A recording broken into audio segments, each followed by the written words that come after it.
श्रीराम. साधक हो, सध्या आपण सोमवार ते शनिवार श्री ब्रह्मचैतन्य गोंदवलेकर महाराज यांच्या परंपरेतील साखरखेर्डा येथील संत परमपूज्य श्री प्रल्हाद महाराज यांचे श्री देवीदास अमृत मोहोरील लिखित संक्षिप्त चरित्राचा आस्वाद घेत आहोत. तसेच रविवारी श्री महाराजांच्या काही भक्तांचे अनुभव ऐकणार आहोत. श्री महाराजांचा हा सहस्त्र चंद्रदर्शन शांती सोहळा आणि रौप्यतुलेचा महोत्सव पाहण्यासाठी अनेक गावावरून असंख्य मंडळी आली होती. श्री समर्थ म्हणतात, जो उत्तम गुणे शोभला तोची पुरुष महाभला, कित्येक लोक तयाला शोधित फिरती. अनेक ठिकाणाहून आलेल्या या असंख्य भक्त मंडळींनी हे श्री समर्थ वचन खरे करून दाखवले.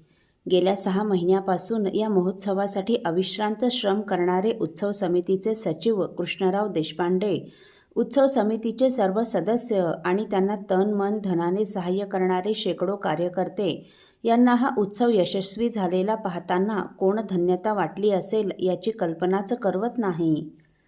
गोवर्धन पर्वत लीलया उचलणाऱ्या श्रीकृष्णाच्या करंगळीसारखा परमपूज्य महाराजांचा कृपाकर हाच या सर्वांचा खरा आधार होता. हा कार्यक्रम आखला गेला व त्याची योजना प्रसिद्ध झाली तेव्हा त्याचे न भूत हे स्वरूप सर्वांच्या निदर्शनास आले होते, परंतु प्रत्यक्ष कार्यसिद्धीनंतर न भविष्यती या शब्दांनी त्यास पूर्णता आली. या रौप्यतुला उत्सवाच्या यशस्वीतेत अनेक भक्तांचं अत्यंत मोलाचं योगदान होतंच, परंतु त्यात सिंहाचा वाटा कोणाचा असेल तर तो मात्र कृष्णराव देशपांडे पातुरकर यांचा होता. हा उत्सव करण्याचे ठरले त्यावेळी श्री महाराजांचे 1 लाखाहून अधिक अनुग्रहित शिष्य होते. अहो, एकट्या अकोला शहरातच 1100हून अधिक घरी श्री महाराजांचा अनुग्रह होता. तेव्हा प्रत्येक अनुग्रहितांनी या उत्सवासाठी कमीत कमी 5 रुपये योगदान द्यावे असे एक पत्रक काढले होते. तेव्हा भिक्षेद्वारे तेवढे पैसे सहज जमा होतील आणि हा महोत्सव ठरल्याप्रमाणे भव्य प्रमाणात साजरा करता येईल असे कार्यकारिणीतील सभासदांना वाटत होते. या रौप्यतुला उत्सवाच्या साधारण 15 दिवस आधी जुन्या शहरातील महाराजांची काही भक्त मंडळी रात्री 8 वाजताच्या सुमारास प्रभाकरराव गावपांडे यांच्या घरासमोरील ओट्यावर बसली होती. त्यात प्रभाकरराव गावपांडे, बाळ गदाधर, उपाध्ये काका, राम संगवई, सुरेश गावपांडे, काळे गुरुजी, शरद पांडे, मनोहरपंत पांडे वगैरे मंडळी असून उत्सवाचीच चर्चा सुरू होती. त्याच वेळी तिथे कृष्णराव दादा आले व उत्सवाच्या तयारीविषयी चर्चा सुरू झाली. तेव्हा आतापर्यंत जमा झालेल्या निधीचा विषय निघाला. त्यावेळी आजपर्यंत केवळ 20,000 रुपये जमा झाल्याचे समजले. तेव्हा त्यातील काही मंडळींनी पैसे जमा झालेच नाहीत तर उत्सवाचं कसं काय करावं अशी शंका उपस्थित केली.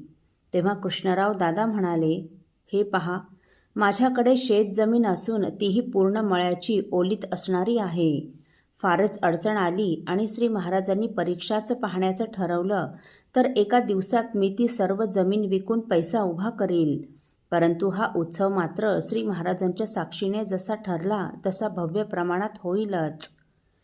आणि खरोखर श्री सद्गुरू रामरायची कृपा काय सांगावी.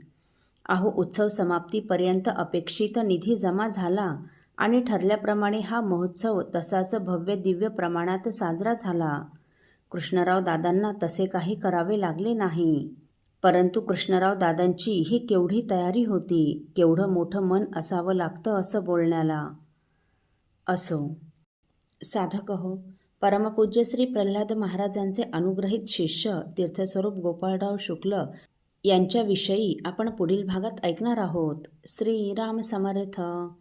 आपल्यातील कोणा श्रींच्या भक्तांना श्रींचे काही अनुभव आले असतील तर कृपया आपण मला ते 9422843253 अथवा सुनील दादांच्या 9892608401 या व्हॉट्सअप नंबरवर कळवावेत अशी नम्र विनंती. श्रीराम समर्थ.